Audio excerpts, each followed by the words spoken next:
Okay, good morning. Today we're going to do the electroscope lab. Normally I would have had you do this yourself, but given our conditions, I'm going to demonstrate how the electroscope behaves. You are going to do the analysis.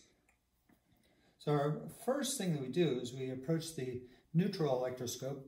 All the pieces here in silver are electrically connected to each other. We have what is called the knob in your diagram. This plate's up on the top. There's an arm and a needle. This needle, if we tilt the scope, the needle will tilt a little bit too. So if we get this scope electrically charged, the charge will go in the arm and the needle together. Having the same charge, they will repel each other and you'll see the needle tilt. So for our first demonstration, I'm going to take a piece of PVC pipe and a piece of fur.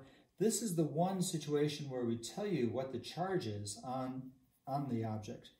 If I rub the PVC pipe with the fur, we put a negative charge onto the PVC pipe. I bring it near the electroscope and it sits there looking at me. I have to give it a little persuasion, a little tip. You can see that the needle tilts away. If I pull it back, then it goes back to the vertical position. You do the analysis, you explain why that happens. So that's our first situation. Next thing we'll do is I'll again charge the PVC pipe. This time I'm going to touch the plate. I'm going to touch it, and touch, touch, touch. The pipe is an insulator, so we have to make a lot of contact with this plate in order to transfer charge. I am now transferring charge by conduction from the pipe to the electroscope. And it may take a couple of iterations to do this, to get it charged sufficiently so that the needle will stay tilted.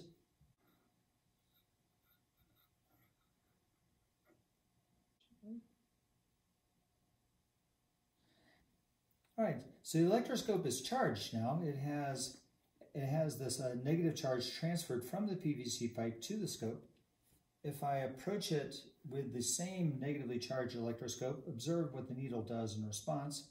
You do the analysis. You explain why it is responding the way that it did.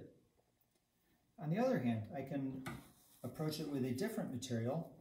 I have some plastic wrap, some cling wrap, which clings by static electricity. Rubbing a piece of plastic with this plastic wrap. If I come up and approach that, observe what the needle does. There's a different response. Persuade it back. Cool. Next thing we're going to do is we're going to charge the scope by induction. I will again charge the PVC pipe, put negative charge on it. I bring it nearby. The needle tilts in response. It takes a little persuasion. The needle is tilting in response. I'm now going to ground the arm. Ground it. Notice the needle goes back to vertical. Release the ground. Take the pipe away. The needle is tilting. Now, does it have the same charge, the same sign of charge that we had before when we charged it by conduction? Well, let's see. I'm going to approach this with the charged PVC pipe. Observe the response. It's going the opposite way that it did before. So what does that tell you about the charge on the scope? I will approach it with the plastic ruler and plastic wrap. I'm going to approach it with the charged plastic ruler. Observe the response. So for your analysis, you need to explain how charging by induction works.